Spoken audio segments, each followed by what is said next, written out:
Assalamualaikum warahmatullahi wabarakatuh. Bismillahirrahmanirrahim. Tabarakalladzi nazzalal furqana ala 'abdihi liyakuna lil 'alamina nadhira. Allahumma shalli wa sallim ala sayyidina Maulana Muhammad wa ala alihi wa sahbihi asma'in. Nama ba'du.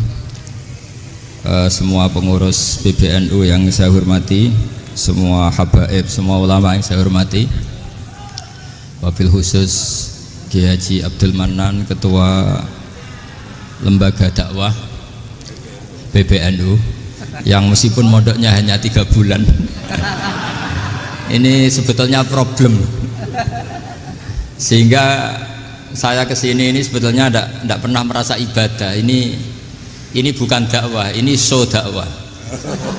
Jadi yang namanya dakwah itu ya orang-orang di kampung nggak bisa ngaji, diajarin ngaji, seperti saya di Jogja, di Rembang. Kalau ini show dakwah, dan ini ada agak kesalahan karena mondoknya hanya 3 bulan. Jadi tidak bisa bedakan mana dakwah, mana show dakwah. Ini jelas show itu. Mungkin yang benar-benar dakwah yang sekarang sedang bikin masjid di pedalaman Kalimantan, pedalaman Sulawesi, atau saudara-saudara kita yang di Korea, saya kemarin di Korea, itu dakwah betul. Kalau ini agak-agak tontonan ya, tapi masih bagus lah melihat wajahnya habib ulama, itu ibadah. Tapi begini ya, yang jelas saya berharap sekali, saya diundang sekali ini saja, jangan diulang. Karena mencintai ulama itu baik, tapi ngatur ulama itu dosa. Ini murah. Jadi ini harus dicatat. Jadi Imam Malik itu kalau diundang tuh marah, meskipun yang undang tuh seorang raja zaman itu, Harun ar-Rasyid. Beliau minta supaya Imam Malik baca Muwatta di istana untuk anak-anaknya, padahal seorang presiden mau ngajari anak-anaknya. Imam Malik marah, masyhur itu, al ilmu yu'ta la ya'ti, ilmu disowani, orang kok ilmu yang sowan. Di mana-mana timba itu ke sumur apa sumur yang ketimba? Timba ke sumur. Ini agak kecelakaan. Pakai air pump. Air pump katanya. Ini udah banyak air. Sehingga saya kata orang banyak itu di SK-kan PBNU, tapi itu tidak pernah saya pikir. Karena saya melakukan kebaikan itu sebelum dapat SK. Saya ngajar sebelum dapat SK, saya dakwah di mana-mana sebelum dapat apa? SK saya langsung minallahi ta'ala, dari Allah ta'ala. Jadi kalau PBNU niatnya ikrar bahwa orang yang sudah manfaat diangkat, itu saya terima. Tapi kalau merasa ngangkat saya, tak lawan di pengadilan. Karena saya sudah jadi kiai sebelum diangkat PBNU. Ya ini saksikan ya para muhibin saya. Jadi kalau SK itu ikrar, ngakui kalau Gus Bak manfaat, saya terima. Kan hanya ikrar saja, Pak. Tapi kalau merasa ngangkat dari bawah ke atas itu tak lawan sampai apa? Pengadilan, sampai di akhirat. Tersangkanya ya yang sedang jabat sekarang. Tapi saya yakin enggak, Kiai Miftahul Ahyar itu orang alim, karena alumni Sidogiri dan menantunya Syekh Duki. Di antara gurunya itu pernah mbah mertua saya, karena istri saya orang Sidogiri. Beliau juga besanan sama keluarga Lasem, saya ini Durriyah Lasem. Pak Said Akil juga orang alim, mbah-mbahnya juga orang alim. Baru kemarin nyocokkan nasab sama saya. Buyut-buyutnya beliau itu adik buyut saya, pernah cocokkan sama saya. Gus, saya sama saya tua mana? Tua saya, buyut kamu adik buyut saya, kata saya gitu. Tapi saya tetap hormat sama beliau karena ya pernah sepuh umurnya setidaknya. Jadi saya ulang lagi, ngaji seperti ini itu sebetulnya lebih ke show, pertunjukan. Supaya pertunjukan ini tidak dosa, saya isi ngaji betulan. Tapi jangan diulang. Karena biasa ngaji rutin. Saya di Jogja tafsir Jalalain sudah juz 23. Pernah khatam hikam. Sekarang Nashihul Ibad separuh. Saya ngaji di Sidogiri Itkon, di Sarang Balaghatul Quran, di Hajen Lubul Usul, tapi sarahnya yang Thariqatul Husul, sarahnya Mbah Sahal Mahfud. Jadi baru di sini ngaji bersaing sama orang yang mondok berapa? 3 bulan. Ini masalah, masalah. Nggak boleh mondok itu harus buat tulis zaman. Tapi ya tidak apa-apa, mungkin laduni ya. Jadi kalau mondok cepet itu kemungkinannya apa? Laduni. Begini, tapi saya tertarik apa yang dikatakan Kiai Haji Abdul Manan tadi menyangkut kalimat tauhid. Saya ngaji di mana-mana bilang, kalau ngaji itu yang tahqiq itu detail. Detail itu bahasa Arabnya tahqiq. Jadi kita misalnya berpikir secara jernih, orang yang kafir 70 tahun itu pasti menjadi muslim karena melafadzkan la ilaha illallah. Dan itu bi ijma'il ulama. Semua ulama mengatakan demikian. Saya ulang lagi, itu bi ijma'il ulama. Karena mansus di Quran ada ayat kulil ladzina kafaru iyantahu yughfar lahum ma qad salaf. Kalau orang yang kafir 70 tahun bisa dihilangkan kekafirannya hanya dengan kalimat la ilaha illallah Muhammadur Rasulullah. Berarti kalimat ini statusnya apa? Penghilang kekafiran, apa? Penghilang kekafiran. Lalu ada kelompok yang mengatakan gara-gara kalimat la ilaha illallah dan pegang patok nisan itu orang menjadi kafir. Ini kan jadi paradok. Lafadz yang kita statuskan sebagai penghilang kekafiran dengan lafadz yang sama orang menjadi kafir. Itu nggak ketemu nalar.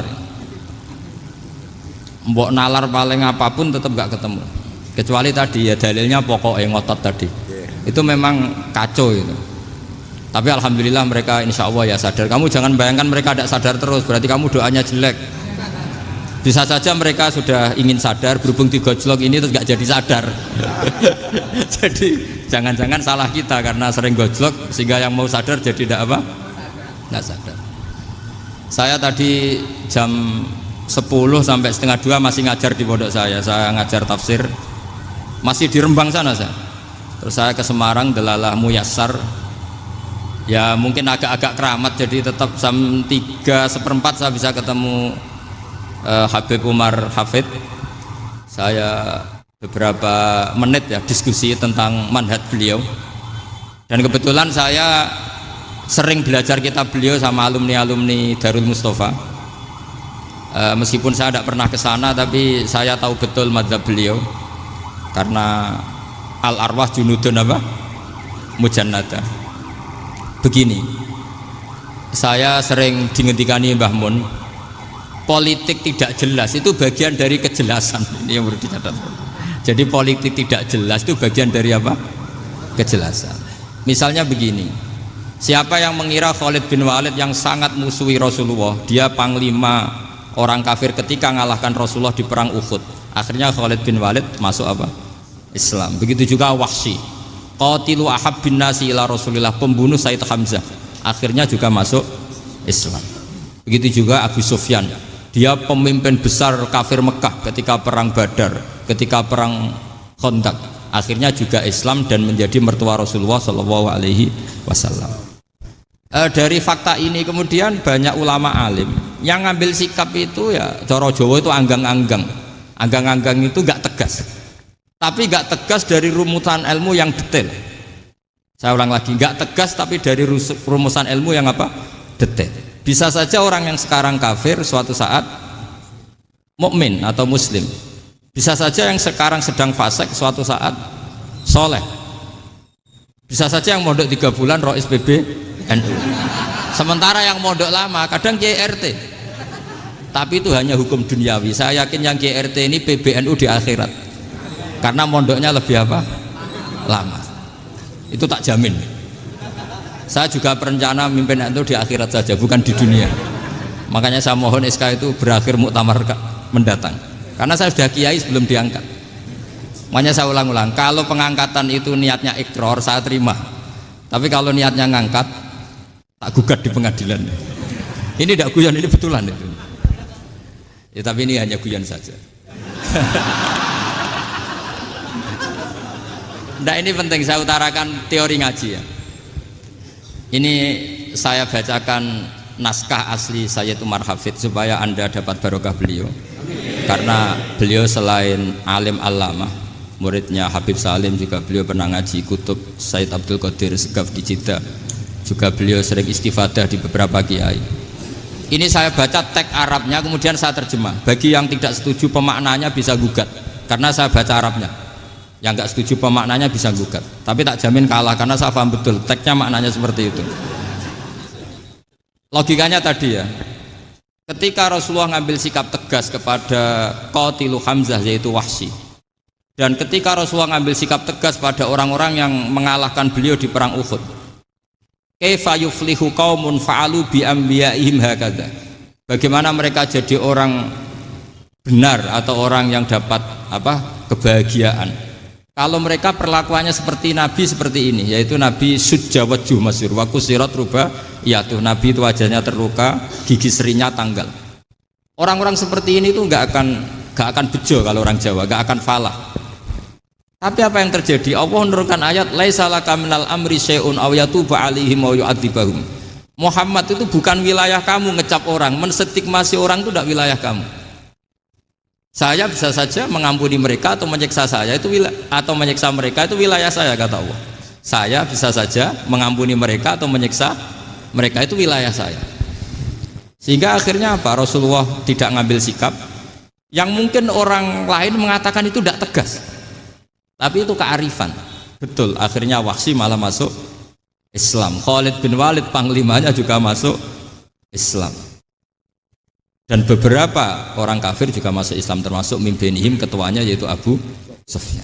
Ini penting saya utarakan. Makanya ini saya baca pembenaran dari konstruksi pikiran tadi. Nah ini supaya khas. Ini khasnya orang mondok 10 tahun nih. Jadi ini saya baca ini. Nah, biar jelas ini nanti tagnya persis ya, tidak saya rubah. Ini di kitabnya Habib Umar Hafid, namanya itu Taujihun Nabi Limardoti Bari. Kalau diterjemah ya mengarahkan orang yang sadar. Nabi itu orang yang sadar ya, sampai ini termasuk orang yang sadar. Limardoti Robbi, menuju mendapat ridho Tuhan atau Allah Subhanahu wa Ta'ala. Saya baca tagnya ini di halaman 179. Ini tidak ada yang saya rubah, tidak saya kurangi. Bismillahirrahmanirrahim. Fala buddha an nuwattina qulubana ala annana khodamatu ahli hadal qaul wa yattali'u Allah min qulubina annana na'taqidu imkaniyata ayyasfa'a fi ahadina yaumal qiyamati man huwal ana kafirun yuslimu faya'lu sya'nu indal haqqi fayakunu sababan li kholasika fil qiyamah yumkinu dzalik. Jadi kita para dai, para kiai itu adalah khodamatu hadal kaun. Kita ini adalah pelayan alam raya ini yang selalu berharap alam ini akan lebih baik. Orang yang sekarang sedang kafir bisa saja nanti yang nyafaati kamu di akhirat, yaitu mereka masuk Islam lalu Islamnya lebih serius, akhirnya punya hak syafaat. Sementara kamu Islam mulai kecil tapi biasa-biasa saja seperti ini, mulai dulu ngaji terus sama Ki Abdul Manan, nggak pernah yang ngisi ngaji, itu artinya nggak ada perkembangan. Makanya saya nggak ingin ngaji lagi karena saya ingin perkembangan Anda nanti tukang mengisi, bukan yang diisi. Kalau saya nanti ngaji lagi di sini, artinya Anda kalau tetap mendengarkan itu tidak ada perkembangan. Pantas saja semulang Gus Bahak sampean sing ngaji. Sekali-kali ada perkembangan, saya ngaji sampean yang mulang, itu bagus itu. Meskipun itu perkembangan yang menyesatkan.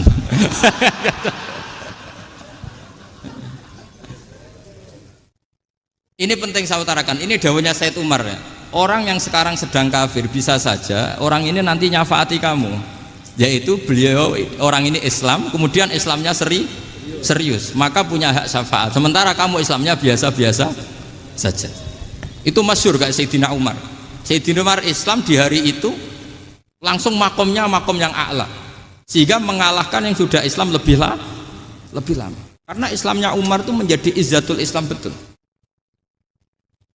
Makanya jangan benci orang tegas teman-teman, kadang ya ada baiknya.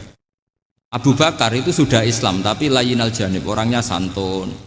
Kalau dipisoi orang yang menengahi lah, kira-kira seperti itu.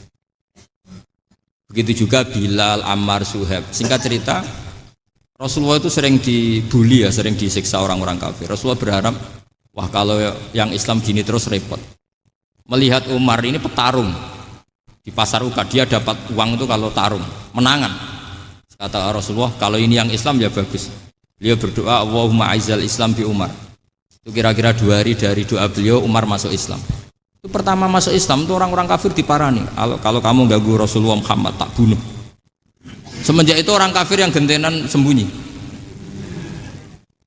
Sehingga kata para mereka yang Islam, Islam selalu jaya mut aslama Umar, ketika Umar masuk Islam.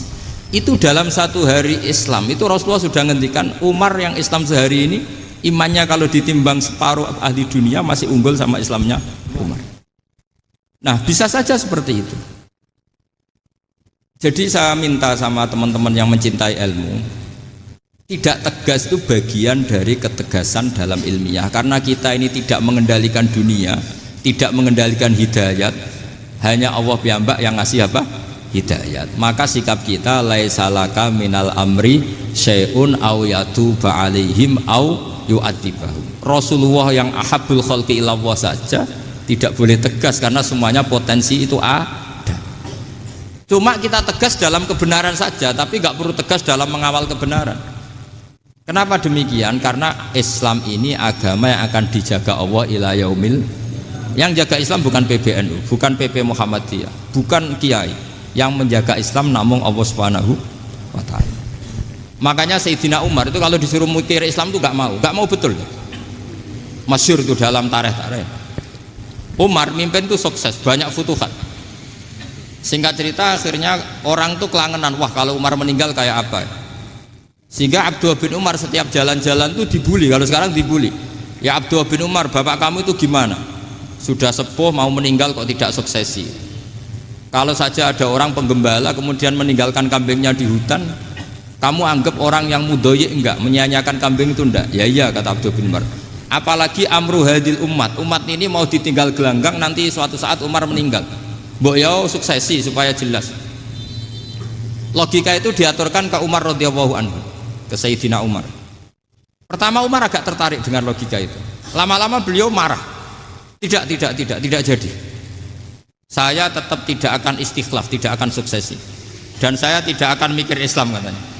Islam akan diurus oleh Allah Subhanahu.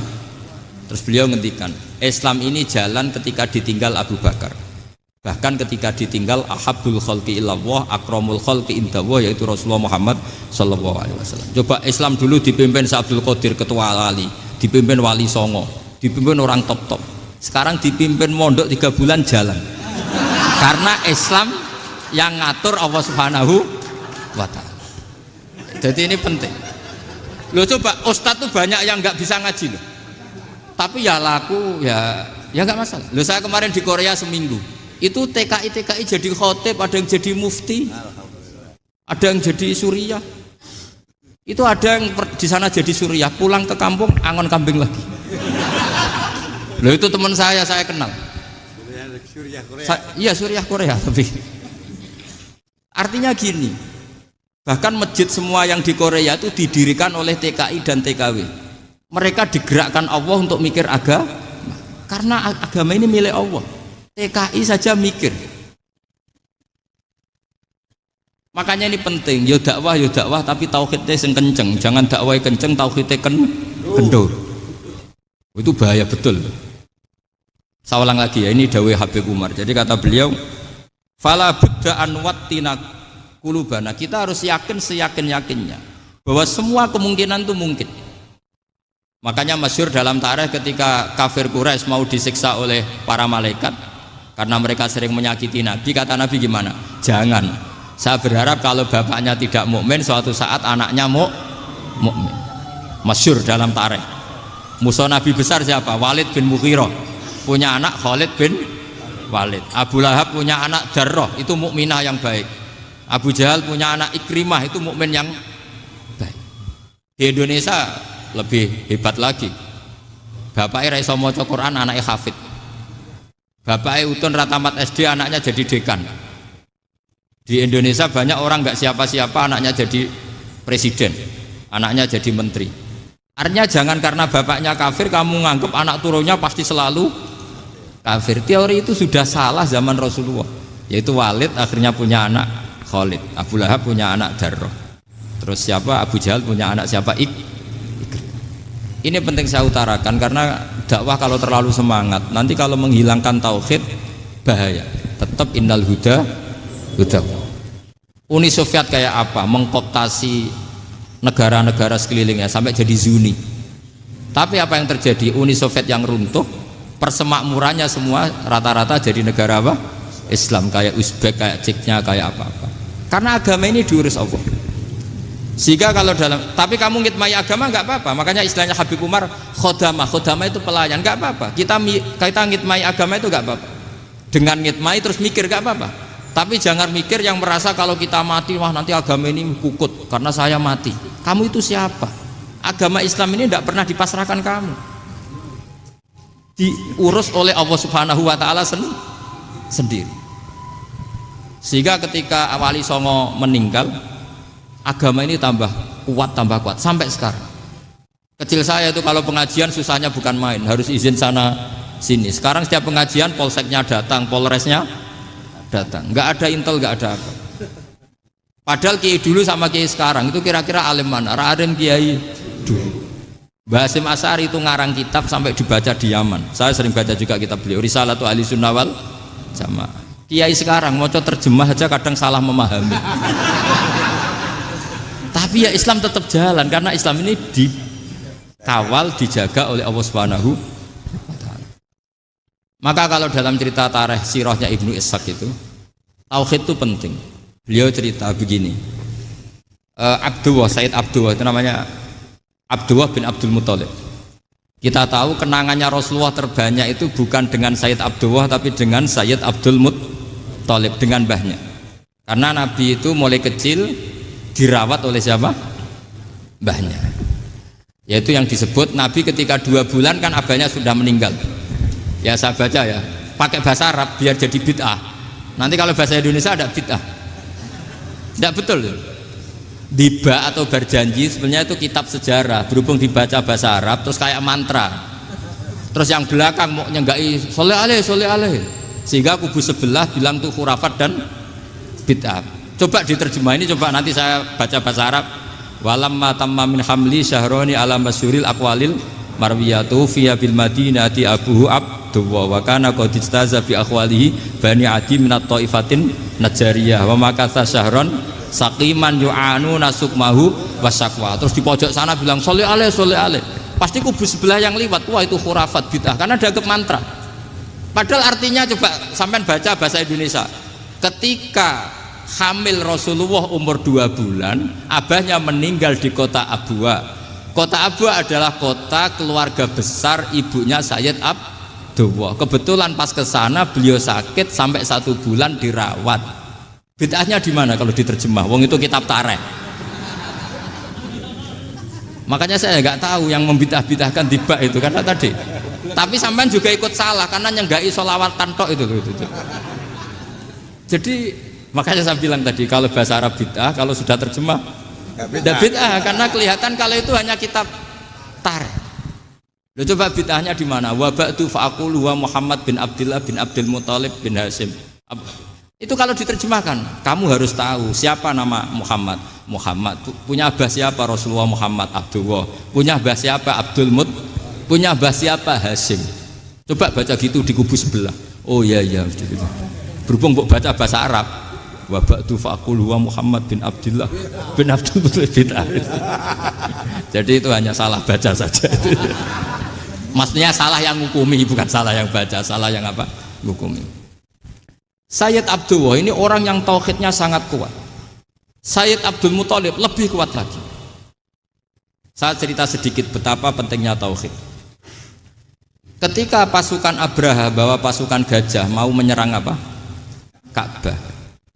Itu sebelum menyerang itu semua aset-aset milik orang kafir Quraisy, milik orang Quraisy lah. Itu ditawan, diambil, termasuk milik Sayyid Abdul Muthalib, milik Abdul Muthalib. Terus ketika mau masuk Ka'bah, mau masuk Mekah, kata Abraha, man sayyidu hadal wadi, siapa yang kamu tuakan, yang kamu pertuan di sini? Oh, Abdul Muthalib. Abdul Muthalib itu dipanggil, itu auranya luar biasa. Abraha yang di tempat perkemahannya itu harus duduk di atas karena dia raja, itu duduk di atas gak berani. Saking wibawanya Abdul Muthalib, ini mbahnya Rasulullah. Akhirnya Abraha bilang gini, saya duduk di bawah tidak mungkin karena saya raja. Kamu duduk jejer saya tidak mungkin karena nanti umat saya kecewa karena raja kok disaingin gitu. Ya sudah, santai berdiri-diri kita ngomong. Akhirnya Sayyid Abdul Muthalib tadi Diomongin gini, saya itu tidak ingin merusak orang-orang Mekah, orang-orang Quraisy. Saya hanya kecewa punya tempat ibadah dikencingi, diberakin sehingga saya mau merubuhkan Ka'bah. Tapi dengan damai, nggak ada perang. Apa jawabnya Abdul Muthalib? Lucu. Nggak apa-apa, Ka'bah kamu robohkan silakan, nggak apa-apa. Yang penting unta saya yang kamu sita kembalikan. Harta saya yang 100 unta kamu sita kamu kembalikan. Itu Abraha kagetnya bukan main. Kaget karena kamu itu pemimpin apa? Tadi saya hormat kamu karena kamu tak anggap orang hebat. Hadhil Ka'bah dinu abaika, ini Ka'bah itu agama kamu. Pas saya hancurkan kok kamu tenang-tenang saja. Padahal pas mau saya hancurkan kamu tenang-tenang saja, malah tanya unta kamu itu gimana? Apa jawabnya Abdul Muthalib? Inna lihadal baiti robban hamahu. Sebab Ka'bah itu ada yang punya dan pasti akan melindungi Ka'bah. Tapi kalau unta itu milik saya, ini urusan saya, ini unta. Jadi inna lihadal baiti robban hamahu itu tidak milik saya, itu ada yang punya. Ya sudah, biar yang punya aja yang jaga, itu tidak urusan saya. Akhirnya unta dikembalikan, aman deh, untung double. Terus akhirnya dia ke Ka'bah, fa'akhudha bi halaqatil bab, karena dulu apa itu halaqatil bab, karena dulu itu yang dipakai apa itu pegangan itu bentuknya apa, bulat, makanya diistilahkan halaqah apa, bulat. Kalau sekarang halaqah ilmiah itu seminar. Tidak. Halaqah itu buruhi lain lagi. Ya. Pegang terus bilang gini, kata Abdul Muthalib, ya Allah, Ka'bah ini mau dihancurkan oleh Abraha, Ka'bah ini milik kamu. Saya mau ke gunung, mau melihat apa yang kau lakukan terhadap orang yang mau merusak Ka'bah. Terus Abdul Muthalib bilang ke umatnya, wa ya qaumi, ayo kita ke gunung melihat ma fa'ala rabbuna, apa yang akan dilakukan Tuhan kita terhadap orang yang mau menghancurkan Ka'bah. Jadi santai saja, santai. Terus Abdul Muthalib naik gunung sama orang-orang Quraisy. Abraha datang mau merusak Ka'bah, terus terjadi alam taro kaifa fa'ala rabbuka bi ashabil fil. Itu melihat, dan betul Ka'bah dijaga Allah. Islam juga gitu. Ketika Islam dikooptasi Uni Soviet, semua ulama, semua wali perasaannya hanya nunggu kehancuran Uni Soviet, karena pasti agama ini dijaga Allah. Saya setiap sholat, setiap munajat, ketika baca Rabbana lakal hamdu bil samawati wa mil'ul ardi. Dulu saya iskal itu janggal. Ya Allah, engkau zat yang layak dipuji, yang pujian itu memenuhi langit dan bumi. Pikiran saya kalau bumi ateis itu mujinya kayak apa? Tapi Masya Allah, ketika saya datang di Korea, bumi ateis, ternyata di sana banyak masjid, banyak tasbih, bahkan ada sakduna di sana. Karena Allah sudah ngendikan lakal hamdu mil'us samawati wa mil'ul ardi. Dan sekarang nyata, semua bumi ateis, bumi apa saja, ada tasbihnya, ada tahmidnya. Makanya sadaqallahul adzim ketika ngendikan sanurihim ayatina fil afaq walladzi arsala rasulahu bil huda dinil haqqi liyuzhirahu 'alad dini kulli. Makanya saya mohon sekali bahwa agama ini harus kamu khidmah. Tapi enggak boleh kamu pikir. Atau dibaliklah, khidmah maka memikir. Tapi tidak usah GR bahwa agama ini diserahkan sampean. Saya juga agak ridho. Agama kok diurus orang-orang kayak gini, kayak apa nasibnya? Jadi ini penting, karena rata-rata kiai alim itu tidak jelas. Terus oleh orang-orang yang nggak pernah ngaji itu, wah ini nggak jelas, nggak tegas. Islam itu harus tegas. Maksudnya tegas itu kayak apa? Tegas itu di wilayah kita. Kalau istri kamu mau diperkosa orang itu boleh tegas, itu wilayah kamu. Tapi kalau hidayat itu wilayahnya Allah Subhanahu wa Ta'ala, kita tidak pernah tahu. Bahkan yang sudah Islam saja, nyuwun sewu, itu nggak ada jaminan mati husnul. Kita tahu dalam sejarah Sa'labah itu dapat gelar hamamatul masjid, merpatinya masjid. Tapi kita tahu akhirnya Sa'labah itu apa? Su'ul khotimah. Sampai dalam Islam selalu diajarkan ya muqallibal qulub tsabbit qalbi ala din. Jadi kalau kita sendiri saja masih ingin selalu husnul khotimah, agak ada ruang untuk mudah menvonis orang lain. Makanya saya salut sekali ketika Habib Umar menulis kita semua ini mengkhidmai hadal kaun, dan selalu berharap bisa saja suatu saat orang yang sedang kafir bisa saja suatu saat muslim. Nah soal kalau yang sama yang harbi menyerang kita ya tarung. Kalau artinya kalau yang merangi kita ya kita wajib perang, kalau enggak ya habis kita. Seperti kita lakukan ketika diserang Belanda. Tapi ketika mereka musta'man, dhimmi, mu'ahad, orang-orang kafir yang mau berdamai dengan kita, ya kita damai. Sebagaimana yang dilakukan Rasulullah SAW ketika berdamai dengan kafir Quraisy yang dipimpin Suhail bin Amr. Masyhur itu dalam tarikh. Singkat cerita kan Sayyidina Ali ini pernah konflik sama orang Khawarij. Kata Sayyidina Ali, ya sudah lah, namanya kita musuhan, kita tidak usah ketemu, pakai mediator, kata Sayyidina Ali. Kata orang Khawarij, ini apa-apaan kok butuh mediator, nggak ada Qur'annya, nggak ada hadisnya. Kira-kira kalau Pak Sayyidina Ali orang Jawa, nggak ada apa tidak tahu. Walhasil Sayyidina Ali akhirnya baca ayat, wa in khiftum shiqaqa bainihima fab'atsu hakaman min ahli wa hakaman min ahliya. Jika suami istri tengah konflik, maka yang keluarga suami kirim mediator, yang keluarga perempuan juga kirim. Terus kata Sayyidina Ali, wa amru ummati Muhammad a'dhamu min amri rajulin wa imra'atin. Kalau suami istri saja ketika konflik butuh mediator, apalagi ini kelompok besar pasti lebih butuh mediator. Akhirnya lalu mediatornya siapa? Kata Sayyidina Ali, ya siapa saja yang penting baik. Ditunjuk seseorang, diprotes sama orang Khawarij, ini orang nggak kredibel. Oh, terus Sayyidina Ali marah-marah. Rasulullah itu pernah berdamai dengan orang, bahkan orang itu kafir, yaitu Sulhul Hudaybiyah. Nabi itu berdamai dengan orang yang bernama Suhail bin Amr ketika itu kafir. Makanya ini menunjukkan bahwa musolahah ma'al kufar itu boleh demi kelangsungan bernegara, berbangsa. Kamu tidak usah meragukan reputasi NU. Ketika dulu kafirnya kafir harbi zaman Belanda, ya Mbah Hasim fatwa apa? Jihad. Jadi jangan kira tidak tegas, kita tegas sekali. Justru kita yang punya masa lalu tegas. Tapi kepada siapa dan dalam konteks apa? Paham ya? Terus ini penting sekali untuk dijernihkan. Ini saya baca berikutnya nanti, tidak supaya tahqiq. Saya syukur sekali, saya tadi sekaligus minta ijazah sama Habib Umar, dan memang saya ngaji ini lama sama teman-teman alumni Yaman, cuma belum pernah ketemu mu'alifnya.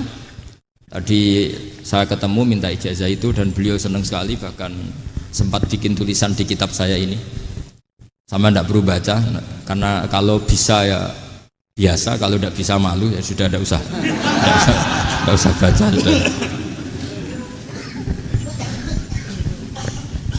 Terus ini kata beliau, ini masih saya teruskan. Nahnu min hadhil intilaqah naktasibu thabatana wa quwwata yaqinina wa illa fa fil ardi mu'aridun wa muntaqidun wa mukhalifun min akhyarin wa asyrarin sholihin wa fasikin muslimin wa kuffar. Kalau kamu punya satu metode ilmiah, metode dakwah, kamu harus siap, karena pasti ada yang menentang. Yang menentang itu ya mulai orang soleh, tidak soleh, orang macam-macam. Jadi kalau sudah punya manhaj, memang dari awal harus siap apa? Ditentang. Jadi misalnya PBNU punya kebijakan apa, ya sudah siap saja dibully. Itu pasti itu, karena nggak ada manusia semua suka, semua benci. Kata beliau, anta in kunta fi syakkin min hadzal maslak wal manhaj fattabi man syi'ta wasaha angka ghaniyah wa in kunta ala yaqinin annahu al huda wa mirasun nubuwah wa annahu haqiqatu tarjamatil ahdi ma'rab fala tata'athar min kalami ahadin yakunu mangkana. Jadi intinya kita mengawal Islam secara rahmatan lil alamin itu justru kita berharap menjadi simpatik dan menjadikan mereka menjadi napa Islam. Jangan ketika simpatik dianggap gak tegas. Saya masih ingat betul dawuh Mbah Mun, hak sekseni, kata beliau. Saya masih ingat kalimatnya, sekseni. Aku ra tegas itu berdasar ayat laisalaka minal amri syai'un aw yatuba alaihim aw yu'adzibahum. Karena potensi sosial itu bisa rubah. Orang yang sekarang kawan kamu bisa saja suatu saat jadi musuh. Yang sekarang musuh kamu bisa saja suatu saat jadi kawan. Terus kamu ngambil sikap tegas dalam sesuatu yang nggak stabil seperti ini, lalu tegas itu kan nggak pada tempatnya. Makanya yang seperti ini kata Allah pakai asa itu menawa. Asa wahu ayyaj'ala bainakum wa bainal ladzina adaitum minhum mawaddah. Bisa saja orang yang sekarang musuhan dengan kamu suatu saat dijadikan mawaddah. Kamu udah mawaddah itu saling mengasihi. Kamu udah usah tanya, wallahu qadir, kata Allah, karena Allah mampu. Jadi dalam hukum-hukum sosial Allah seringnya bilang apa? asa. Misalnya wasa antakrahu syai'a wa huwa khairul lakum, wasa antuhibbu syai'a wa huwa syarrul lakum. Karena masalah sosial ini semuanya asa, yang pernah tahu siapa? Bisa saja sekarang saya Rois Surya, nanti SK-nya nggak turun lagi, tapi saya tidak apa-apa. Bisa saja nanti santri 10 tahun dipimpin 3 bulan, nggak apa-apa. Bolak-balik nggak apa-apa, saya tidak akan kecewa. Karena masya Allahu kana wa malam yasa lam yakun. Assalamualaikum warahmatullahi wabarakatuh.